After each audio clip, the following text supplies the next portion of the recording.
안녕하세요, 가치남입니다. 10월 26일 월요일 국내 증시가 마감이 되었습니다. 요즘 시장이 정말 안 좋다 보니까 인사드리기 어려운 것 같네요. 그래도 한번 말씀을 들어보도록 할게요.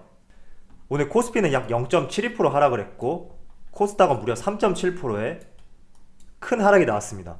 저는 개인적으로 올 하반기 갈수록 코스닥에 투자하는 것은 자제하는 것이 좋지 않을까 이렇게 생각하거든요. 물론 지금 하락폭이 비교적 강하긴 하지만 그래도 개인들의 비중이 높고 규모가 작기 때문에 조금만 매도세가 나와도 지금처럼 이렇게 코스피보다 더 큰 하락이 나올 수 있거든요. 그래서 상대적으로 조금 더 조심할 필요가 있다고 저는 생각하고 있습니다. 자, 오늘 삼성전자와 삼성물산, 삼성전자는 강보합으로 마무리되었고 삼성물산은 무려 13% 이상의 강한 상승이 나왔습니다.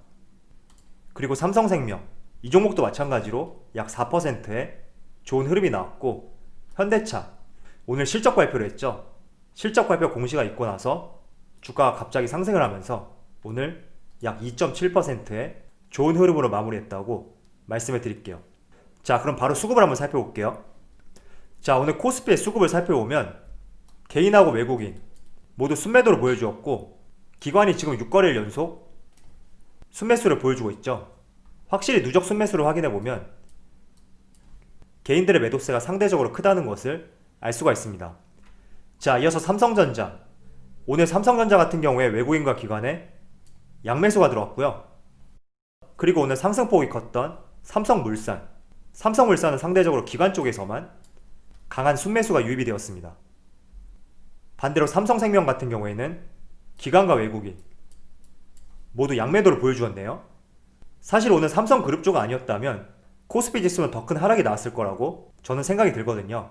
그나마 삼성그룹주들이 오늘 상대적으로 선방을 했기 때문에 코스피 지수가 1% 안쪽에서 마무리되었지, 만약에 삼성그룹주도 동반 하락이 나왔다면 2%까지도 하락할 수준이지 않나, 저는 이렇게 생각하고 있습니다. 자, 그리고 현대차도 지난 과거를 살펴보시면 거의 10거래일 연속 주가의 하락이 이어졌지만 최근 2거래일 동안 상승이 나오고 있죠. 역시 현대차의 주체는 개인 외국인보다 기관에 가깝다는 것을 알 수 있고 기관이 매수할 때마다 주가의 흐름이 좋다는 것을 확인할 수 있습니다. 그래서 이 부분 체크하시면서 항상 대응을 해주신다면 좋을 것 같습니다. 자, 이어서 투자 주체별 매매 동향에 대해서 말씀을 드리겠습니다. 먼저 외국인 기준으로 오늘 날짜에 순매수 상위 종목을 살펴보면 삼성전자, LG화학, 카카오, 넷마블, 네이버 이렇게 5종목을 순매수 상위 종목으로 올렸고요. 이어서 기관을 살펴보면 삼성물산, 현대차, 삼성전자, 현대모비스, 삼성 SDS 이렇게 5종목을 순매수 상위 종목으로 올렸습니다. 자, 어제 제가 여러분들에게 삼성그룹 지배구조 개편 그리고 무려 상속세만 10조 원이 넘는 이 금액을 어떻게 충당할지 여기에 대해서 말씀을 드렸고 그 가능성 중에 하나가 지분 매각보다는 배당 확대가 될 가능성이 있다, 이렇게 말씀을 드렸습니다. 자, 그런데 배당 확대하고 상속세 납입 어떤 연관성이 있는지 이해가 가지 않는다, 이런 의견이 있어서 조금 정리를 해서 말씀을 드릴게요. 우리가 주식을 투자할 때 수익을 내는 방법은 2가지가 있죠. 첫 번째가 시세 차익, 그리고 두 번째가 배당금, 이렇게 2가지가 있는데 대주주 입장에서는 내가 대주주이고 지분을 매각할 가능성이 없다면 시세 차익을 통해서 수익을 내기는 힘들단 말이죠. 그렇다면 남은 한 가지의 방법은 배당을 통한 수익 확대다, 이렇게 설명드릴 수가 있습니다. 그래서 지금 10조 원이나 넘는 금액, 이 금액을 지분을 매각하지 않는 한에서 삼성전자, 삼성물산 각 계열사들의 배당 확대 전략과 함께 상속세 재원을 마련할 수 있다, 이런 취지거든요. 그래서 10조가 넘는 상속세를 지분 매각을 통해 재원을 마련하지 못한다면 결국 삼성 핵심 계열사들의 배당금 확대, 배당금을 늘려서 재원을 마련할 가능성이 상당히 높다, 이런 의견이니까 조금은 참조가 되었으면 좋겠습니다. 자, 어제 이건희 회장의 별세 소식과 함께 오늘 삼성그룹주들, 특히 핵심 계열사인 삼성물산, 삼성생명, 삼성전자, 그리고 호텔신라까지 모두 좋은 흐름이 나왔거든요. 잠깐 차트를 보면서 말씀을 드릴게요.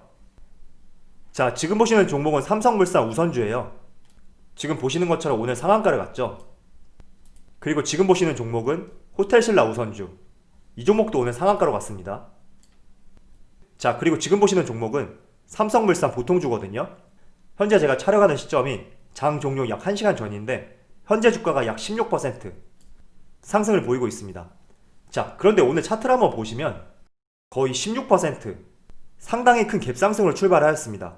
그래서 저는 아무리 삼성물산이 이재용 체제에서 핵심 기업이 될 거라고 하더라도 너무 큰 갭상승으로 출발했고, 또 본업이라고 하죠. 삼성물산의 본업 외에 알파가 될 수 있는 지배구조 개편과 배당 확대, 이런 소식들로 인해 큰 상승이 나왔다는 것은 어느 정도 시세가 나왔을 때 시세 차익을 누리는 것이 가장 좋은 방법이라고 저는 생각하고 있습니다. 만약에 삼성물산 같은 경우에도 지난 글로비스처럼 조금씩 꾸준히 상승을 했었더라면 조금 더 며칠 동안 상승할 가능성이 있다, 이렇게 전망을 했겠지만, 현 시점에서는 너무 큰 갭상승으로 출발했고, 또 삼성물산의 본업이 그렇게 좋지 못하단 말이죠. 그런 상황에서 단지 지배구조 개편 그리고 배당 확대 이슈만 가지고 들어가기에는 조금은 부담스러운 위치라고 저는 생각하고 있습니다. 물론 제 생각이 틀릴 수도 있어요. 지금을 기점으로 더욱 상승이 나올 수 있지만, 저의 생각은 본업이 좋지 못한 상황에서 본업 외적인 이슈로 지금 너무나 큰 갭상승으로 출발했기 때문에 이 점에 대해서 한번 생각해보고 투자할 필요가 있는 위치라는 것을 말씀을 드리는 것입니다. 그래서 여러분들도 한번 생각을 해보시면서 전략을 한번 세워보셨으면 좋겠습니다. 자, 그리고 삼성전자도 삼성그룹 내에서 핵심 계열사이거든요. 그런데 오늘 주가를 보시면 물론 갭상승으로 출발했지만 현 시점에 강보합권에서 머물고 있단 말이에요. 저는 삼성전자 같은 경우에는 삼성물산과 달리 시가총액이 상당히 높기 때문에 오늘과 같은 이슈가 하루에 단발적인 내용으로 시세가 분출되기에는 너무나 무거운 종목이다, 이렇게 생각하고 있습니다. 그래서 우리가 삼성전자를 바라보는 방향은 오늘 삼성물산, 삼성생명, 그리고 호텔신라, 이런 종목들과 달리 이렇게 생각하기보다는 내년부터 다시 배당 정책에 대해서 11월 달에 삼성전자 실적 발표와 함께 새로운 내용이 발표될 가능성이 상당히 높거든요. 그래서 이런 점들을 더욱더 포커스를 맞추면서 삼성전자가 상속세 재원을 마련하기 위해서 배당을 확대할 수 있고, 또 내년에는 지난 2018년과 마찬가지로 반도체 호황기가 찾아올 것으로 예상하기 때문에 조금은 진득하게 내다보고 대응할 필요가 있는 종목이라고 말씀을 드리겠습니다. 자, 그리고 오늘 약 2시쯤에 현대차의 3분기 실적 발표가 있었습니다. 지금 보시는 것처럼 약 3천억 정도의 영업 손실이 발생되었다, 이런 기사가 발표가 되었고, 이런 기사가 발표되자마자 현대차의 분봉 차트를 보시면 강한 상승이 나오고 있거든요. 현 시점에서 약 3% 정도의 상승이 나오고 있는데, 저는 두 가지 이유가 있다고 생각하고 있어요. 첫 번째가 우리가 모두 알고 있는 내용, 품질 충당금 이슈로 인해서 3분기에 적자가 발생될 것이다, 이렇게 생각을 했었는데 생각보다 영업 적자가 선방을 했다, 이런 측면이 있을 수 있고, 두 번째는 이미 불확실성은 선반영됐단 말이죠. 그래서 이제 3분기는 끝났고 4분기를 향해 가는 불확실성 해소 측면에서 주가가 크게 반응을 했다고 저는 생각하고 있습니다. 그래서 현대차 같은 경우에는 저번에도 말씀드렸지만 내년을 바라보고 대응해야 되는 종목이라고 말씀을 드리고요. 여러분들이 단기적인 관점이 아니라 조금은 길게 투자할 수 있다면 저는 언제든지 유효한 종목이라고 생각하고 있습니다. 자, 그리고 오늘 한 가지 특징적인 내용을 말씀드려 볼게요. 일진머티리얼즈 다들 아시죠? 2차전지 동박 소부장 기업인데 오늘 상당히 좋은 내용이 발표가 되었거든요. 일본 기업이 독점하고 있던 1.5 마이크로미터 반도체형 초극박을 국산화에 성공했다, 이런 소식이 발표가 되었고 주가도 상당히 좋은 흐름으로 출발하였습니다. 차트를 보면서 말씀을 드릴게요. 자, 지금 보시는 차트는 일진머티리얼즈 분봉 차트이고요. 지금 보시는 것처럼 장 초반에는 약 15%까지 강한 상승이 나왔었거든요. 그런데 지금 주가를 보시면 약 플러스 3% 정도에서 거래가 되고 있습니다. 왜 이런 현상이 나올까 곰곰이 생각을 해봤는데 가장 핵심이 되는 내용은 투자 심리 악화라고 저는 생각을 하거든요. 올해 들어서 2차전지의 가장 흐름이 좋았을 때가 지난 7월 달이죠.